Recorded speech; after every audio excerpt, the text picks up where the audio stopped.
tarde, gente. Bom, eu sei que parece meio pretensioso falar futuro de alguma coisa, né? Mas eu acredito que, se não for isso daqui, vai ser algo muito similar, tá? Bom, meu nome é Lucas Tesk, tá? Eu já palestrei uma vez aqui na H2HC sobre o Open Satellite Project. Não sei se quem que estava aqui, se alguém estava aqui. Eu comecei meus estudos da parte de sinais em geral, sinais de radiofrequência, há uns 5 anos. E, principalmente porque caiu bastante o custo para você receber sinais de rádio em alta frequência. E eu descobri que tinha alguns problemas ainda. Para quem mexe nessa parte, deve conhecer provavelmente o GNU Radio, tá? É uma ferramenta muito boa, você consegue montar rádios tanto de recepção quanto transmissão, tipo um diagrama de blocos, ou se você quiser, você monta em C++, ou em Python, ou qualquer coisa do tipo. O problema é que as partes internas dele são bem complexas de entender. Tipo, tem muita coisa fácil, né, que o código é simples, mas boa parte de processamento de sinais é extremamente complexo de entender como que funciona, principalmente se você não tiver um background matemático de toda a matemática que está por volta disso daí. Então, eu decidi fazer tipo SegDSP. Ele é um projeto duplo, na verdade. Ele é tanto uma biblioteca de processamento digital de sinais e feita em Go, quanto um aplicativo, um mini aplicativo para você poder fazer monitoramento de RF, seja qual que seja o monitoramento. Então, o que é um monitoramento de RF? Basicamente é escutar e gravar. Tá? Não tem nada muito diferente disso. Obviamente que escutar é um termo meio relativo, porque você pode escutar simplesmente de ver o sinal chegando e falar que isso é escutar. Na minha visão, escutar é você saber, entender o que está acontecendo ali, o que está se passando ali. Seja tipo um canal de áudio digital, você conseguir ouvir. Por mais que você talvez não entenda, se você pegar uma transmissão de outro país, talvez você não entenda, porque você não entende a língua, mas pelo menos você sabe, cara, isso aqui é uma pessoa falando. Ou se for um canal de dados, você entender o que são os dados passando por ali. Porque ter um monte de bits e você gravar, você também está desperdiçando espaço, porque provavelmente você não sabe o que você vai fazer com aquilo ali. Então, qual que é o problema do monitoramento de RF? Tá? Você tem vários problemas. Então, quais são os problemas mais comuns? O espectro do SDR, tá? Ou seja, largura de banda. Você tem o uso de CPU, tá? Processamento digital de sinais, dependendo do que você está processando, é extremamente pesado. De referência só, para você hoje processar, por exemplo, um frame de Wi-Fi, a parte do layer de hardware dela, com demodulador, com todas as correções de erros e tudo mais, até você chegar no frame, que é o que a sua placa Wi-Fi entrega para o seu sistema operacional, você provavelmente vai acabar usando quase todo o seu processador, tipo um i7 moderno. Tá? É bem pesado, porque isso num Wi-Fi 2.4 com 20 MHz de banda. Se você ainda for para os 5 GB, que tem 160 MHz de banda, 320 MHz de banda, provavelmente você não vai conseguir processar a parte de software numa máquina comum. Você vai provavelmente precisar de um acelerador de hardware ou coisa do tipo. Espaço em disco e organização. Um problema muito comum para quem brinca com RF é guardar as amostras. Então, às vezes você, por exemplo, você vai gravar um frame de Wi-Fi e você não tem, na verdade, aquela importância de parsear ele em real time. Você não precisa, tipo, abrir um software, ligar seu SDR e começar a receber lá e receber tudo em tempo real e começar a ver. Às vezes você pode gravar por um tempo, deixa gravando lá e depois você analisa. Porque desse jeito, se você não tem o critério de real time, então aí seu processador se torna mais significativo. Por quê? Você não precisa simular que ele está recebendo em tempo real para você realmente conseguir receber ele. Então, você precisa guardar isso. Tá? E samples de RF costumam ocupar muito espaço em disco. Tá? E organização. Se você for, sei lá, um radioamador maníaco que quer gravar todas as coisas que tem trafegando no ar, ou, por exemplo, sei lá, você quer gravar todas as comunicações do rádio de polícia militar da cidade. você vai chegar tipo, a alguns teras por mês muito fácil. Tá?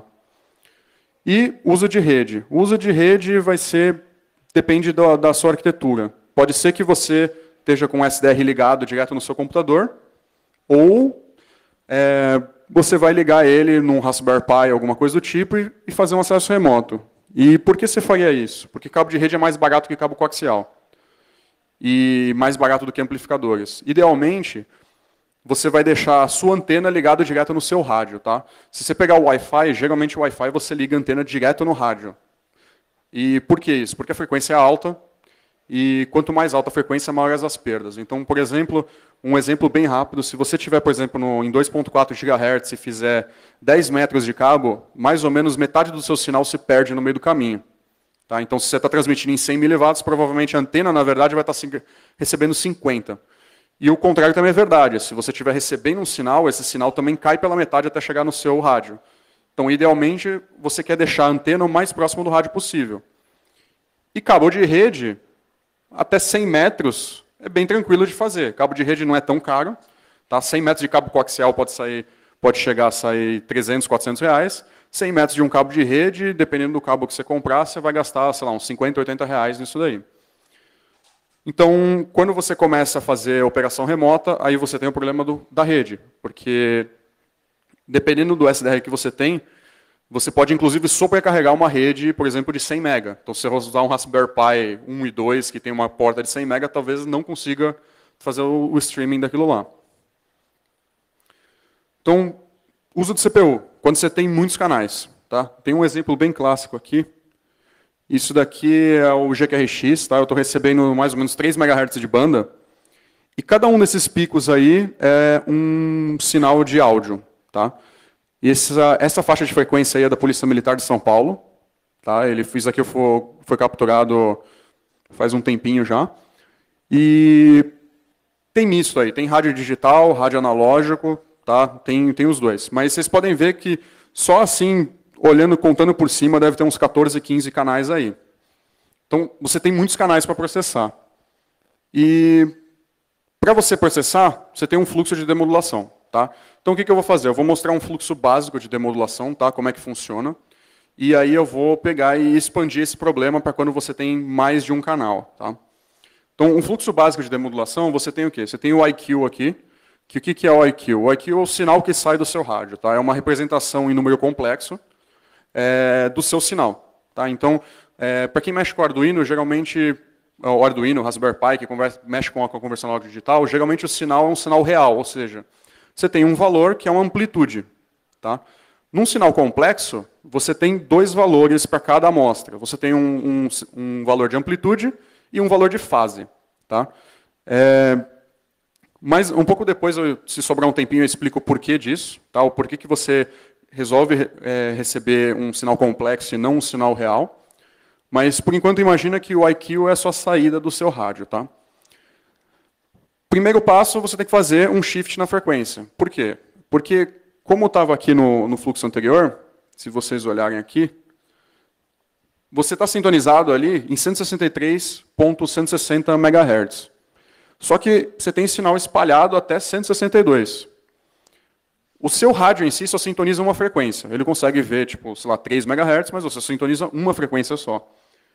Então, o que você precisa fazer? Você precisa pegar e mover até o canal que você quer acessar estar no centro, ou seja, na frequência zero, por assim dizer, que no caso seria o equivalente ao que está agora em 163.160. Então você tem ali aquela faixinha vermelha no meio ali, que é exatamente a frequência central, e aí você tem que mover o canal que você deseja para lá. O processo de frequency shift é basicamente multiplicar todo o seu sinal por uma senoide na frequência que seja a diferença dos seus dois sinais. Então, se você sintonizou em 163 MHz e você tem um sinal em 162, você vai multiplicar por uma senoide em menos 1 MHz. Tá?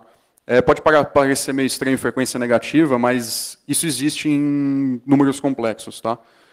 Então, você multiplica por menos 1 MHz, você vai simplesmente mover tudo para frente 1 MHz. E aí você vai ter o 162 aonde era o 163 o seu sinal no meio. Depois disso, o que você vai fazer? Você vai fazer um LPF, que é um filtro passa-baixa. Por quê? Você só quer processar aquele canal naquele momento. Então, filtra todo o resto para deixar puramente aquele seu sinal. Adicionalmente, no LPF, você vai fazer um processo conhecido como decimação, que é o quê? Lá eu tenho 3 MHz, mas a maior parte dos sinais ali tem 25 kHz de largura. Então você vai fazer o processo de decimação para quê? Para reduzir de 3 MHz, ou seja, você recebe 3 milhões de amostras por segundo, para reduzir para, sei lá, 100 mil amostras por segundo. Isso vai te reduzir a carga de processamento e vai te facilitar algumas coisas. Então, no filtro passa-baixa, você vai fazer esse filtro passa-baixa e logo depois você faz a decimação. Depois disso, você tem a etapa de demodulação. Isso vai depender muito de que tipo de sinal que você está escutando. Você pode ter um sinal AM, por exemplo. Rádio AM, igual tem transmissão de rádio normal que escuta no rádio do carro. Você pode ter uma transmissão FM, você pode ter alguma transmissão digital que usa algum tipo de modulação por fase, ou alguma outra coisa do tipo. Depois que você demodular, você tem 2 etapas. Uma é poder gravar isso em algum lugar. Tá? Outra é o Watcher. O que é o Watcher? O Watcher é o sistema que vai pegar e ficar olhando para falar, tipo, beleza, eu estou recebendo esse sinal digital aqui, tem uma mensagem ali, mas você recebe tipo um monte de lixo junto. Então o Watcher ele vai fazer o quê? Você vai configurar nele e falar, agora quando eu receber esse tipo de sinal, eu quero que você faça alguma coisa. Então, um exemplo básico, eu sou radioamador, e aí todo radioamador tem um registro na Anatel, é um registro internacional no caso, que é um indicativo. Para você transmitir nas bandas de radioamador, você obrigatoriamente precisa colocar o seu indicativo em algum canto. Tá? Se você for na voz, você vai começar a falar com o seu indicativo. Se for digital, o começo da mensagem tem que ser seu indicativo. Então, se você quiser, por exemplo, monitorar se tem transmissões não autorizadas na faixa de radioamador, você pode colocar um watcher simplesmente que tenta parsear um indicativo no digital. Se não tiver, ele, por exemplo, te manda um e-mail falando, cara, eu recebi uma conexão a essa hora, esse tempo, e não teve esse indicativo. Dá uma olhada nisso daí. E quando você tem multicanal, o seu IQ é o mesmo. Tá? Então, o seu SDR, efetivamente, talvez você consiga receber mais de um canal no seu mesmo SDR, como é o caso daquela imagem.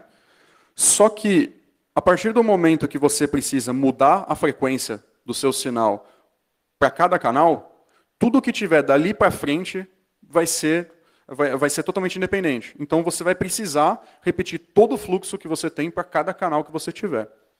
E você tem um fator agravante. Talvez o seu SDR não consiga ver tudo. Tá? Então, ali eu estou vendo 3 MHz, mas e se o meu sinal estivesse fora dos 3 MHz que o SDR consegue ver? Eu precisaria de outro SDR. E aí o problema fica um pouco mais complexo. Então, o problema aqui com multi-channel, multi-SDR, que é você tem várias frequências bases, porque seus SDRs individualmente não pegam aquela banda inteira, e você precisa, cada um deles, pegar um fluxo de IQ diferente e passar para frente. Tá? Então, isso é um problema porque, como toda a parte de processamento de sinais tem uma natureza vetorial, cada vez que você dobra aqui, na verdade, você multiplica por 4, tá? o uso de processamento. Então, o que a gente pode fazer a respeito disso? Bom, dividir e conquistar o problema. Então, vamos avaliar problemas por partes. Tá? Porque são muitos problemas que tem ali, e avaliar muitos problemas ao mesmo tempo é sempre um problema a mais. Né? Então vamos avaliar primeiro a parte do multi-SDR e frequency shift. Tá? Que é, eu quero ter N SDRs e eu quero pegar pedaços individuais desse fluxo. A gente tem uma alternativa que existe hoje, que é o SPI Server. Um dos rádios que existem, que tem um preço razoável, e tem uma performance muito alta, é o AirSpy. Tá? Ele funciona de 24 MHz até 1.8 GHz. Ele consegue receber até 10 MHz de largura. E ele tem algumas alternativas. Você tem o AirSpy Mini, que é 6 MHz, é um pouco mais barato, e tem o HF+, que é otimizado para frequências abaixo de 260 MHz. E a gente tem o RTL-SDR, que talvez seja o que a maioria conhece, que é o dongle de TV que foi adaptado para ser um SDR. O SPI Server suporta todos eles, Tá? Ele é um aplicativo estático. Tá? Ele, infelizmente, é proprietário, então não dá para saber muito o que acontece lá dentro. Mas uma das partes do SegDSP é justamente fazer uma substituição da implementação dele. Mas, por enquanto, ele funciona muito bem, funciona com vários SDRs. Ele tem para Windows e para Linux, então também não é um problema. Dá para rodar no Mac também, com algumas gambiarras. E qual que é a vantagem dele? Aquela imagem lá que eu mostrei, aquilo ali é um FFT, que é basicamente converter o sinal que você está recebendo para o domínio da frequência, para você poder ver qual é a composição, a energia de cada frequência compondo aquele sinal. Isso é um processo relativamente custoso. Tá? Hoje nem tanto, porque tem bastante processo para otimizar, e tem uma vantagem que, para efeitos de visualização, você não precisa calcular ele exatamente real time. Você vai precisar fazer o quê? Provavelmente no refresh rate do seu monitor, porque mais do que isso você não vai conseguir ver mesmo, então não é um problema. Como o critério aqui é só poder visualizar, então não é um problema. Então você pode fazer 30 frames. O SPI Server consegue te entregar um FFT do espectro inteiro, e aí você não precisa transmitir tipo 10 MHz via rede para você poder ver o que está acontecendo naquele espectro. Ele vai te mandar um FFT dos 10 MHz, tá? Com uma granularidade provavelmente menor do que 1 Hz. Tá? Ele vai, menor do que 1 Hz, eu digo maior do que 1 Hz, na verdade. Você vai ver, por exemplo, intervalos de, sei lá, 15 a 15, 10 a 10 kHz, o que já é muito bom já para você visualizar. E, além disso, ele vai mandar o IQ. Só que ele tem um detalhe. Ele tem o processo de você fazer o frequency shift e a decimação junto nele. Então, o que você consegue fazer? Você tem lá um AirSpy R2 rodando a 10 MHz, mas raramente você vai precisar receber os 10 MHz. Geralmente você vai pegar um canal muito menor. Você vai pegar um canal de 1 MHz, ou às vezes você vai pegar um canal de áudio que tem 25 kHz. Então você conecta nele e fala, olha, eu quero um sinal de 60 kHz de largura num offset de 1 MHz do seu centro. E ele vai lá e vai abrir um string TCP e vai começar a te mandar só essa parte que você tem. Então, se você tiver isso aqui rodando no Raspberry Pi numa antena remota, você não vai ter mais aquele problema de rede, de trafegar 10 MHz, que no caso do AirSpy R2 ia usar quase 800 megabits por segundo da rede. Tá? Então você ia acabar com o switch, provavelmente, acabar com a sua rede, porque você tem um cabinho lá ligado, transmitindo continuamente aquele sinal. Então, ele resolve essa parte relativamente bem. E aí você tem, tipo, mesmo você tendo essa parte desse filtro, você ainda provavelmente vai ter que filtrar depois, porque o filtro dele é simplesmente para ele poder cortar o sinal que você quer. Às vezes tem filtros específicos que melhoram a condição do sinal, dependendo da modulação. Então, por exemplo, uma modulação por fase, às vezes você tem um filtro que é um filtro chamado RRC, que é otimizado para recepção em fase. E aí você vai aplicar ele em cima. O SPI Server não vai aplicar isso para você, ele vai aplicar um filtro passa-baixa comum, simplesmente porque ele precisa disso para poder te fazer tanto o frequency shift, quanto ele diminuir, fazer esse processo de decimação. E o demodulador. Então, isso a gente consegue fazer com SegDSP hoje já. Então, o que significa SegDSP? É Segment Digital Signal Processor. Tá? Hoje ele conecta no SPI Server, então, eventualmente, ele vai ter um servidor próprio, suportando mais SDR só do que aquilo ali, porque tem HackRF, tem o Lime SDR, tem o Blade RF, tem muito SDR no mercado. E a ideia é que suportar todos eles. Ele tem ações baseadas em evento, tá? Então, você pode falar, tipo, eu quero que ele comece a gravar só quando eu tiver realmente um sinal que passar de certo limite ali. Ou você fala, olha, quando você receber tal coisa, eu quero que você execute um scriptzinho ali. Então, ele é todo baseado em evento. Tá? O sistema interno dele, ele é baseado em evento. E ele é autocontido. Para quem já programou em Go, sabe que a ideia do Go é gerar um binário 100% estático. Tá? No máximo, dependendo só da libc do próprio sistema operacional, para evitar incompatibilidades, mas ele gera um binário estático. Como ele é feito em Go, a ideia é que não use nenhuma biblioteca externa linkada dinamicamente. Então você tem um aplicativo que você pode simplesmente copiar ele, rodar em qualquer Linux, ou qualquer Mac, ou qualquer FreeBSD, ou qualquer NetBSD, ou qualquer tipo de máquina. Tá? E a saída dele, hoje, é WebSocket ou TCP. Tá? E aí tem outro problema, que é a gravação e o Watcher. Tá? Isso a gente consegue fazer no SegDSP também. Ele tem algumas features para isso. Então ele tem gravar no disco, tá? Feature extremamente básica. Você pode gravar a saída do demodulador, ou se você quiser, você ignora totalmente o demodulador e fala, eu quero gravar o sinal bruto, porque sei lá que raios que está acontecendo com esse sinal e eu vou ter que ver isso daqui depois. Ele tem uma Web UI que conecta via WebSocket, e você, por exemplo, se você estiver escutando um sinal de áudio, você vai conseguir escutar isso remoto. Ele vai só te mandar o sinal de áudio via WebSocket, e você vai conseguir, mesmo numa banda ruim, tipo num upload ruim, você consegue talvez ouvir o que está acontecendo ali. Ele tem um record e um squelch off, que é exatamente o que eu comentei. O squelch é o sistema que corta o sinal de saída quando um determinado requerimento não é alcançado. Então, geralmente, o que você fala? Você fala, olha, meu sinal, o ruído de fundo está lá menos 70 decibéis. Vou falar, tipo, qualquer coisa que tiver acima de menos 72, de menos 68, você grava. Aí você aciona o demodulador. Então, imagina, por exemplo, o rádio da polícia. Tá? O rádio da polícia, os caras não ficam falando 24 horas no mesmo canal, tipo com o canal aberto lá. Provavelmente deve ter, sei lá, 10% do dia que deve ter um canal ativo lá. Tá? Tem vários canais, é óbvio, né? Eles ficam trocando de canal toda hora. Mas se você deixasse gravando, você ia gastar um espaço à toa com um dado inútil que seria ruído de fundo. Então, se você ativa o squelch, o record on squelch off, quando o squelch desligar, ele começa a gravar. Ou seja, quando ele tiver quando passar do nível do sinal, ele simplesmente vai lá e fala, agora começa a gravar o áudio. E o contrário também é verdadeiro. A hora que o sinal sumir, ele vai pegar o squelch on e vai cortar o recorte do sinal. No futuro, pretendo integrar com RADOS, porque é difícil de gerenciar storage. Tá? Então, o RADOS é do projeto Ceph. Não é exatamente a melhor coisa do mundo, mas funciona bem para esse caso. E ter Event Driven Script Execute. Então, a ideia é ter, tipo, você tem uma pasta lá, eventsd, com o nome do evento, você joga qualquer coisa lá dentro e a hora que acontecer aquela ação, ele vai simplesmente executar tudo que tem aqui dentro daquela pasta.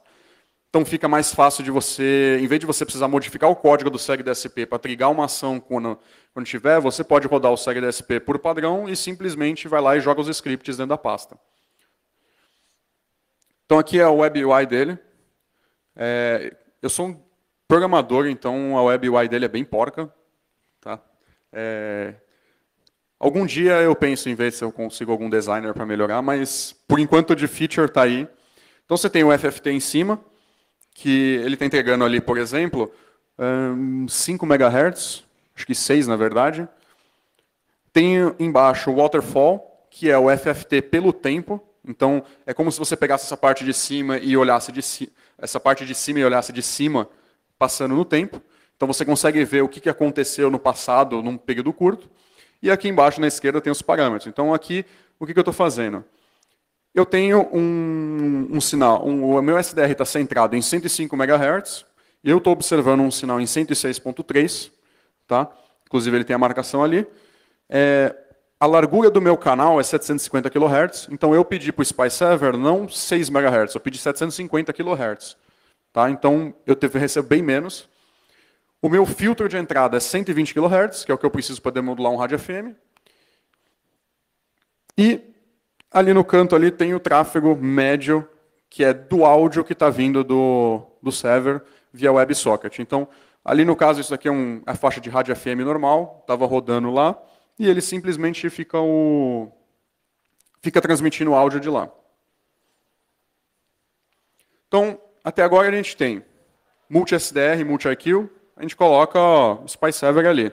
Coloca mais de um se precisar. Multi-filter demod, SegDSP, record watt, SegDSP. Então, o que está faltando? Uso de CPU. Então, aqui tem o SegDSP rodando na minha máquina. Tá? E ele está decodificando, demodulando um rádio FM de banda larga, tá? Tipo, igual a gente estava mostrando lá, o rádio que você escuta no carro e tudo mais. E ele está usando um núcleo, aproximadamente, para fazer essa demodulação. Se para pensar, um núcleo num i7 é algo relativamente pesado, né? Tá falando que tipo, eu tenho 8 núcleos ali, se eu quiser estuprar minha CPU, eu vou rodar 8 canais no máximo de rádio FM. Então, ainda assim, é meio pesado fazer esse tipo de coisa. Isso aqui é o uso geral, tá? É tudo, Web UI, regravação e tudo mais. Mas, mesmo assim, ainda é relativamente alto. Então, o que a gente tem de solução? Roda em mais de uma máquina. Tá? Então, como assim? Tipo, rodar mais de uma máquina. Então, eu vou comprar, sei lá, 6 notebooks e colocar para rodar. Então, um notebook custa caro, né? Então, tem uma solução melhor para isso. A gente pode usar single board computer. Então, Raspberry Pi, Odroid, todos esses tipos de placas dá para usar. E hoje elas são relativamente baratas. Você compra um Raspberry Pi Zero por $5. Né? Aqui no Brasil, tudo bem, você vai pagar quase R$ 80 em cada uma, mas você consegue fazer isso. E a ideia é o seguinte, é usar o Docker para facilitar de colocar isso em mais de uma máquina. Tá? Então aqui eu tenho, por exemplo, um cluster de Odroid. Isso daqui é meu, por sinal. Tá? É o que eu uso para brincar. E aqui, beleza. Tipo, você vai colocar... Você até poderia subir 3 seg DSP na mão. Lá, subir o 3 AirSpy. 3 é fácil de gerenciar. Entra via SSH, gerencia bem rápido. Ou faz um multi-SSH lá que executa tudo num lugar só. Mas aí tem algumas pessoas insanas que fazem isso. E aí, mesmo com multi-SSH, a chance de dar uma merda é bem grande, né? Porque aqui tem 32, aqui tem 64, na verdade, eu acho. Ou não, 32. Tem um cara que fez com 1000 e poucos lá, tipo um protótipo de cluster, é uma empresa que vende, por sinal. E aí você precisa de alguma coisa para gerenciar, entendeu? E o Docker, pelo menos, não interfere tanto na performance do processamento digital de sinais. Você não precisaria do Docker, porque afinal é um binário estático, você não precisa nem se preocupar muito com o que você tem que instalar ali, mas facilita um pouco. Então, a ideia, em geral, é fazer mais ou menos assim. Eu tenho 3 máquinas aqui, por exemplo, com um SPI-Server, container de SPI-Server. Então, eu coloco vários SDRs numa máquina, jogo os containers lá e está tudo lá. E depois eu tenho um grupo de máquinas que são SegDSP workers, tá? Que no caso o worker é meio redundante, porque o SegDSP é um worker. E o meu storage independente. Então, qual que é a ideia? Eu tenho totalmente independência de todas essas partes, eu não preciso me preocupar com nada. A vantagem é que você escala do jeito que você quiser. Você quer testar na sua máquina, receber na sua máquina, você recebe. Você quer tipo, fazer um monitoramento em massa, tipo você também faz. Você pode usar placa de baixo custo, tá? E você pode usar cloud computing, eventualmente. Então, você pode pegar uma AWS, pegar uma Azure, pegar qualquer coisa do tipo. Você fala, eu vou processar, sei lá, 16.384 canais aqui, eu não tenho capacidade de processamento, que se lasca, eu vou jogar isso daqui no Google Cloud, coisa do tipo. Então, você roda o SegDSP no Google Cloud, ele conecta no seu, pega o que precisa fazer, e aí, sei lá, você joga o storage também lá, que lá storage tem infinito, né? Então, e você tem a vantagem de poder subir e fechar dinamicamente cada worker. Tá? Então, no caso do satélite de baixa órbita, o satélite de baixa órbita passa, sei lá, 3 vezes por dia. Durante 15 minutos ele fica disponível para você poder receber os dados. E aí, nesse momento, você não vai deixar, tipo, por exemplo, gravando a frequência durante o dia inteiro, sendo que ele vai passar 3 vezes por dia durante 15 minutos. Então, o que você faz? Você consegue prever a posição do satélite com alguns programas, ou usando fórmula matemática e tudo mais. Então, você prevê, antes dele subir, você sobe o programa, começa a gravar, demodular e fazer tudo o que precisa fazer. Depois que terminar, você fecha. Então, cara, por que fazer isso? Primeiro deles, tipo, no meu caso, por exemplo, nunca perder uma passagem de satélite, porque o satélite não escolhe bem horário, então, às vezes, ele passa às 6 horas da manhã, e você quer receber o sinal dele e, cara, sei lá, está dormindo às 6 horas da manhã e ele perdeu. Você pode monitorar por jammers, tá? Você coloca um evento lá que, cara, essa frequência deveria estar quieta num determinado horário ou ela nunca deveria ter transmissão. E, de repente, seu ruído de fundo subiu em, sei lá, 10 dB. Tem alguma coisa errada. Tipo, por exemplo, uma frequência de GPS, você deveria só estar recebendo seu sinal de GPS. Você não deveria tipo, ter, de repente, um ruído de fundo triplicando ali. Então, você pode monitorar para jammer ou transmissão não autorizada, que é o caso que eu dei de exemplo, por exemplo, de rádio amador. O cara deixa monitorando a frequência de rádio amador inteiro, a hora que cair e alguém não falar o indicativo, ou às vezes fala o indicativo, mas a pessoa inventa o indicativo, porque nem todo mundo tem paciência de entrar no site da Anatel e olhar. Você pode colocar um script lá que, cara, reconheceu o indicativo, baixa no site da Anatel, não teve lá, beleza, cara, manda de volta, manda e-mail, fala, olha, não tem, manda e-mail para a Polícia Federal direto, né, já para zoar o cara. E acho que outra coisa também que é bem legal, pegar e aprender a mexer com o sistema distribuído, porque, essencialmente, esse é um problema extremamente paralelizável e ele está sendo construído para ele funcionar num sistema distribuído. Efetivamente, eu desenvolvo só na minha máquina. Eu rodo o SpiceServer na minha máquina, o SegDSP na minha máquina, tudo na minha máquina. Mas ele é feito pensando tipo, de eu poder jogar em vários lugares. Então, resumindo o SegDSP, dockerizado, Event-Driven, File Recorder, FMD Modulator, Web UI, Imaging Go. Qual que é a ideia fundamental, por exemplo, para eu dar dando uma palestra disso aqui na H2HC? Porque, se vocês verem, isso daqui é um software tecnicamente não muito relacionado à segurança, tá? É um software de rádio. Só que, qual que é o detalhe? Hoje a gente tem um problema sério de segurança em IoT. Todo mundo que é da área de segurança sabe a merda que é a segurança de IoT. Isso quando ela existe. Tá? Então, aqui, por exemplo, eu tenho 2 radinhos. Tá? É uma telemetria de drone, que, por um acaso, é usada muito em IoT. Por quê? Porque esse par de rádios custa $40, ele trabalha em UHF, você consegue transmitir um sinal serial de 128 kilobits através de 2 km. Então, você quer coisa melhor do que uma comunicação de 2 km barata para colocar no sistema de IoT. E o detalhe é o seguinte, a firmware é open source, por um acaso, tá? É um rádio da C-Labs, tá? É o SA1000, o nome da firmware é SICK Radio. E a firmware é relativamente bem escrita. E, por um acaso, tem criptografia AES nele. Só que eu não achei nenhum rádio do mercado que vinha com essa criptografia na firmware que vinha nele. Você não tem, em hipótese nenhuma, como habilitar. E aí, como prova de conceito, o que eu fiz? Eu falei, eu tenho um SDR, está transmitindo em 433, vou tentar demodular isso aqui. E aí, eu fiz um flow no GNU Radio, tá? Dá até para abrir aqui para mostrar, para vocês verem que não é nada muito complexo. Bom, aqui é a parte da gravação, tá? Eu estou lendo uma gravação. Tenho aqui, esse throttle é simplesmente porque, como é um arquivo, eu tenho que falar para ele, cara, isso daqui é a velocidade do sistema. Aí eu tenho um filtro passa-baixa, como eu comentei, tenho um squelch, para tipo, se o sinal não bater certo nível, eu corto ele. Tenho o demodulador por quadratura, que, em termos mais básicos, demodulador FM. Tá? Aí aqui eu tenho um bloco assim, simplesmente para ver o que está saindo. Tem um bloco aqui para recuperar o sinal de clock. Na saída eu vou ter um float, tá? Que é basicamente eu tenho um sinal.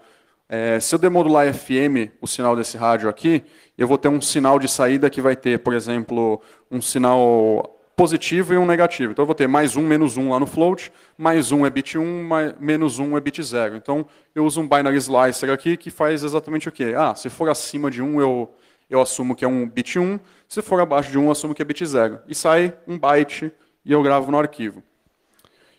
E isso daqui é o flow de demodulação, tá? Não é no SegDSP, é no GNU Radio. Isso daqui, boa parte desses blocos aqui já existe no SegDSP. Eu só não vou demonstrar funcionando no SegDSP porque eu não terminei ainda. Então deve entrar essa semana os blocos digitais. E aí eu fiz um scriptzinho em Python. Então eu tenho um script em Python aqui. O que eu fiz? Eu anotei só os parâmetros do rádio, tá?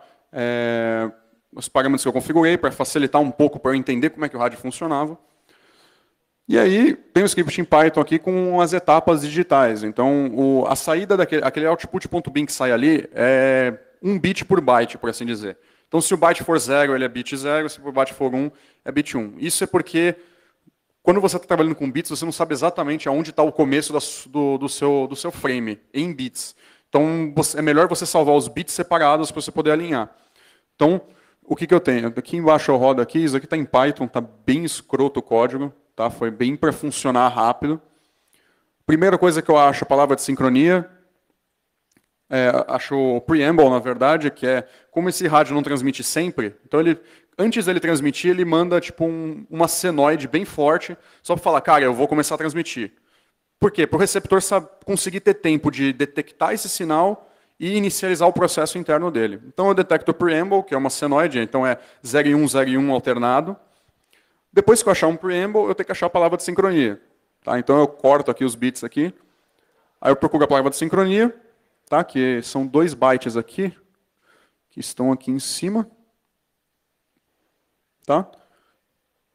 Eu procuro a palavra de sincronia, a hora que eu achar a palavra de sincronia, eu tenho meu frame.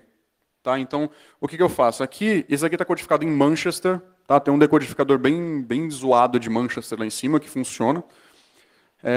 O Manchester, ele tem, basicamente, o que você faz? Todo bit 0, você manda 0, 1.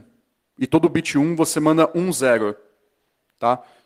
Isso é para evitar de que você tenha uma sequência muito grande de números 1s ou números 0s na transmissão, que isso pode causar um fenômeno de polarização de linha que pode prejudicar seu sinal muito. Então, o Manchester manda, ou para todo bit 0 ele manda 0, 1, para todo bit 1 ele manda 1, 0. Então, você evita que tenha uma sequência muito grande. Então, ele decodifica, e aí tem uma função bits to bytes ali, que compara com a sync word, se tiver, ele parseia o frame. Então, eu vou rodar aqui só para vocês verem o que eu fiz. Para testar, eu dei um tail "-f" no meu syslog, mandei para o rádio e falei, deixa ele transmitindo lá. Fiz um monte de coisa para começar a dar erro, para jogar um monte de coisa no log, para eu poder ter um stream constante. Então, se eu rodar aqui,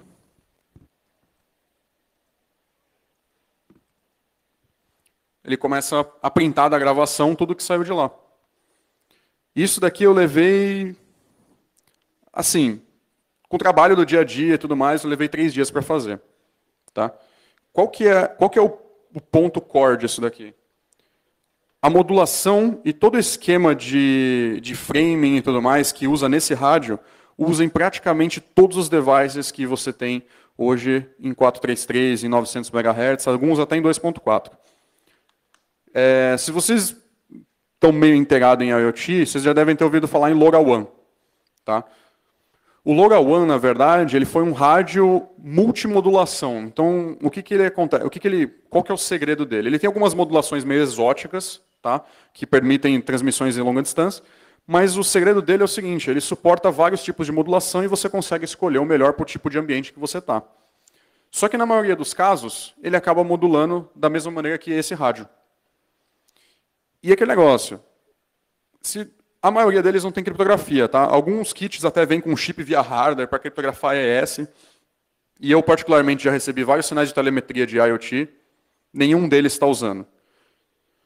E a ideia do SegDSP também é você ter um jeito de entender como é que funciona a parte de hardware. Porque depois que você tem o payload aqui, você tem os frames, aí é um pouco mais fácil. Tá? Você tem o frame lá, dá para você jogar isso aqui no Wireshark, eu acho que o Wireshark tem interpretador de framing para isso daqui. Mas e se você pegar um rádio que tem alguma modulação um pouco mais exótica ou tem alguma coisa que é um pouquinho fora de padrão e aí você não consegue receber com mais nada? Um caso muito clássico disso daí, em 2.4 GHz, tem algumas transmissões de Wi-Fi que usam modulações não padrão da 802.11. Ou seja, se você abrir o modo monitor na sua placa de wireless, você não vai encontrar nenhum pacote vindo dali. Se você abrir um analisador de espectro, você vai ver que aquele canal está extremamente ativo, mas você não vai conseguir ler aquilo ali. E às vezes o cara simplesmente vai lá e faz o quê? Muda a palavra de sincronia. O seu hardware de Wi-Fi está esperando uma palavra de sincronia que é padrão da especificação. Se você mudar, você não recebe mais. Tá? Então, com o SDR, você ia conseguir fazer isso. Talvez não conseguia fazer real-time, mas você pode entrar lá e demodular. Com a ferramenta que tem, que vai provavelmente essa semana, que é essa parte aqui, que demodulou esse rádio, você consegue demodular, por exemplo, Bluetooth. Tá? E Bluetooth também, às vezes, é usado uns radinhos não padrão. Eu já peguei alguns alguns hardwares chineses de Bluetooth que fazem uma bruxaria lá dentro lá e você não consegue ver com um hardware normal. Tá? Exemplo disso, o controle de videogame. Acho que alguém já tentou rodar um controle de PlayStation 3 no computador? Aqui? E sabe que você precisa ter um hardware meio específico de Bluetooth para conseguir rodar ele. É esse caso. Eu não acredito eu não cheguei a ver o porquê exatamente, mas é mudanças no padrão do protocolo. O seu hardware está esperando um padrão e, de repente, tem um outro vindo lá. O que ele faz? Simplesmente ignora. Eu não preciso processar isso aqui se eu não conheço. Tá? Isso não é exatamente ruim da parte do Wi-Fi, da placa Wi-Fi, por exemplo, porque, afinal, em 2.4 tem até telefone sem fio. Então, ele ignora tudo que não é pertinente a ele, reduz processamento, consumo de energia. Mas, numa análise, às vezes, de segurança, às vezes o cara está se garantindo na segurança simplesmente porque o cara pode meter uma antena parabólica aqui, apontar para o meu setor de IoT, mas ele não vai receber nada em 2.4, porque a placa Wi-Fi dele não funciona. Então, a ideia do SegDSP é ter uma biblioteca que qualquer um pode abrir lá e ler e entender. Por quê? O GNU Radio está a maior parte em assembly. Obviamente, é mais performático, só que dos testes que eu fiz aqui, a diferença não era tão significativa para justificar, pelo menos para esses casos de IoT e tudo mais, justificar você estar com um código em assembly. O SegDSP está puramente em Go. Então, se você bater o olho lá, você vai entender o que está acontecendo. Por mais que você não entenda tipo, por trás o background matemático ou coisa do tipo, pelo menos você tem assim, você pegar um flow para demodular esse radinho, você olha lá como é que funciona, e aí você consegue pelo menos pesquisar por partes para poder começar a entender exatamente como é que funciona. E às vezes até, talvez, modificar parâmetros, porque tem, por exemplo, tem uma sync word diferente num outro rádio, e por isso o SegDSP não recebe mais. Então vai lá, modifica no código a sync word e tenta. Bom, é isso. Eu vou deixar de novo aqui meus contatos. Eu nem coloquei meu Facebook aqui, eu tenho Facebook, mas me achar no Facebook é bem difícil. Quem me tem no Facebook sabe disso. Mais fácil de me achar no Telegram ou no Twitter. Keybase também dá para achar bem. O projeto está no GitHub. Tá? Eu estou atualizando continuamente. Hoje ele funciona, tudo que eu mostrei aqui na apresentação funciona. Eu só estou colocando a parte digital agora. E no meu site, é um WordPress, então tenham pena de mim. A preguiça, né, fala mais alto. E lá tem, por exemplo, a jornada que eu tive para fazer engenharia reversa no protocolo do satélite GOES. Tá? Então tem lá o GOES Satellite Hunt, tem todo o detalhe, desde a modulação até todo o layer de pacote, até você sair com uma imagem do satélite. E tem outros posts que eu vou colocando. Eu vou colocar uma hora do Iridium. Tá? Para quem não conhece, Iridium é um satélite, é uma rede de satélites de celular. Então, para todo mundo que viu o celular via satélite em filme, 99% de chance que seja um celular Iridium, tá? Porque eles são os únicos que têm cobertura 100% global. Então, se você estiver no Polo Norte, você vai conseguir usar, se você estiver aqui, vai usar.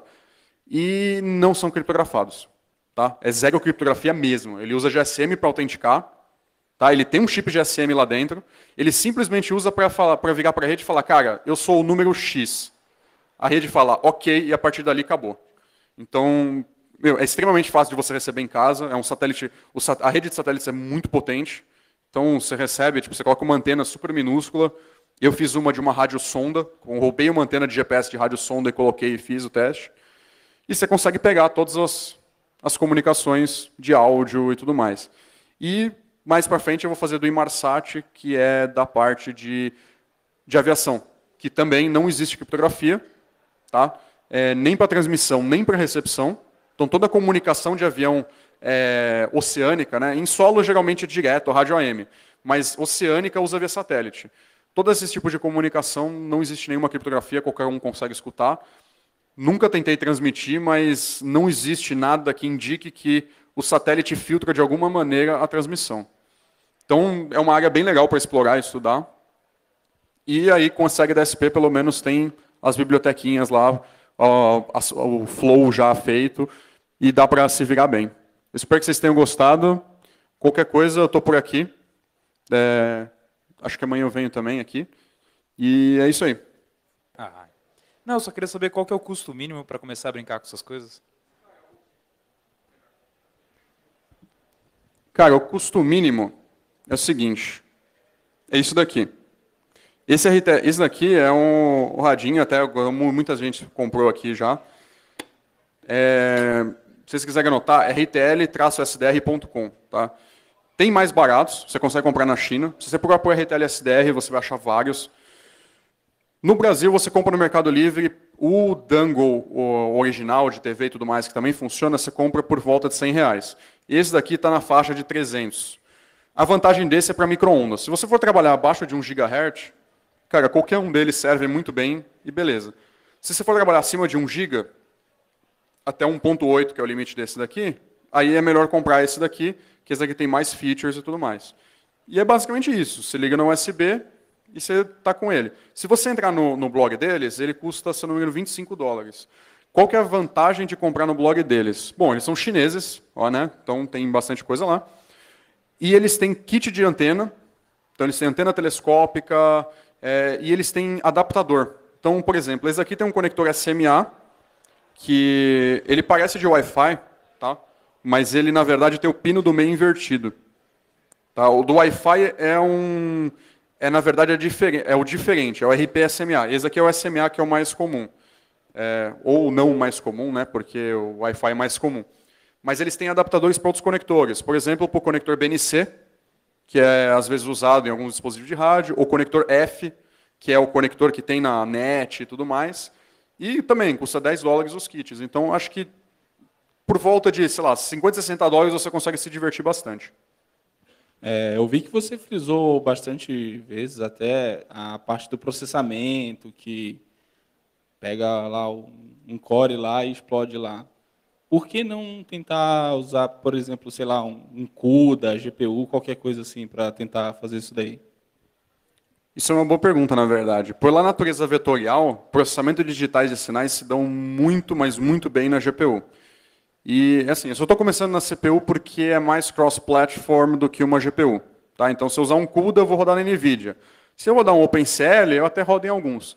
Mas como a ideia principal era eu poder rodar isso daqui em single board computer, a maior parte delas, a GPU tem suas limitações. Tipo, você pega um Raspberry Pi, ele não tem suporte ao OpenCL. Você vai precisar programar alguma coisa, fazendo um GPGPU lá, jogando num shader, ou coisa do tipo. Então, o foco foi primeiro CPU, então prova de conceito, funciona muito bem na CPU, e aí a gente vai pulando, tipo, vamos tentar o OpenCL. O OpenCL é genérico, funciona tanto CPU quanto GPU, e funciona em GPU NVIDIA, funciona em GPU AMD, funciona em algumas single board computers. Então, a ideia é que o OpenCL vem depois, entendeu? Então, de fato, realmente, o GPU funciona muito melhor. Um exemplo disso é o FFT. Tá? Tem um plugin para o GNU Radio, chama Phosphor. Que é o seguinte, o FFT do GNU Radio, por padrão, ele é CPU. Você consegue colocar 4096 bits, ou seja, 4096 pontos de frequência, e fazer isso em 30 frames. E ele usa uma quantidade considerável de CPU. E ele tem que fazer em 30 frames. O Phosphor faz em 240 frames na minha GPU 4 milhões e meio de pontos. Então, ele faz rápido o suficiente para eu conseguir ver o frame do Wi-Fi na waterfall passando. Sendo que o do GNU Radio, o frame do Wi-Fi nem aparece no FFT, porque ela pode cair entre intervalo de 2 frames. Entendeu? Então, o GPU realmente é muito mais eficiente para fazer esse tipo de coisa. E você tem também a parte de FPGA, que aí você vai para um outro nível de otimização, que tem hoje. Você tem a Ultra 96 da 96 Boards, tem FPGA, então também dá para fazer uma aceleração ainda muito mais, com um consumo muito menor de energia. Mas o plano é terminar, deixar tudo funcionando em CPU, e aí a gente vai atacando os blocos que são menos performáticos e migrando eles para a GPU. Você comentou ali a parte de detecção de signal jamming, eu estava pensando na questão de segurança, né, ofensiva, defensiva no caso. Se eu tenho uma infraestrutura que depende do sinal RF, missão crítica, então eu posso colocar o SAG-DCP para monitorar, no caso de evento de jamming intencional, provavelmente, disparar alertas, ações, enfim, nesse sentido. Sim, exatamente. Às vezes você pode até trigar um processo para mudar uma frequência. Porque às vezes o seu hardware, que depende de RF, consegue trocar de frequência. Um exemplo disso é o Wi-Fi. Você tem 14 canais. Em geral, o Wi-Fi troca de canal sozinho, só que eu particularmente nunca vi a troca automática de canal funcionar. Geralmente você abre o analisador de espectro, estão todos no mesmo canal, eu não sei, acho que sei lá quem fez esse algoritmo, porque nunca funciona. Mas você pode colocar um detector de jammer e falar, cara, se isso daqui subir acima de tanto, meu sinal não está fazendo isso. Tem alguém tentando fazer um jamming, ou no meu GPS, ou no meu Wi-Fi, coisa do tipo. Alguns casos você pode virar e falar, cara, então deixa um sistema automático e vai um scriptzinho lá e troca a frequência de todos os devices. Isso funciona. Ou, por exemplo, te mandar um e-mail e falar, cara, seu Wi-Fi não está funcionando, mas não é porque tem muita gente conectada, é sim porque alguém está rodando um jammer ali do lado e isso daqui está prejudicando. Tá? Isso é bem tranquilo de fazer com o SegDSP, inclusive com o que tem hoje, porque você pode usar a função de squelch on, squelch off e determinar, tipo, o meu sinal nunca passa disso.